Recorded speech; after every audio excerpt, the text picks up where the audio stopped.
Welcome to Cleansing Apple Avocado Smoothie with Live Good Super Reds. The ingredients, we have 1 avocado, 1 apple cut into pieces. Then we have an oatmeal, 2 tablespoons oatmeal, and the fresh milk, 120 ml fresh milk. Then with the cold water. Dagdag natin yan, isama-sama natin yan sa blender para ma-mix well. Okay, so alam nyo ba avocado is full of fiber and healthy fats?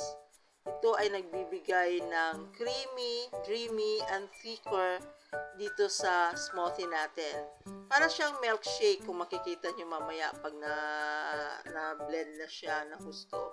Okay? So, kasama po ng fresh milk. So, ito yung nagbibigay ng smooth and dreamy texture and some grains of choice of fiber. So, ito din namang avocado at saka apple. Magandang combination kasi very strong nito ang fiber.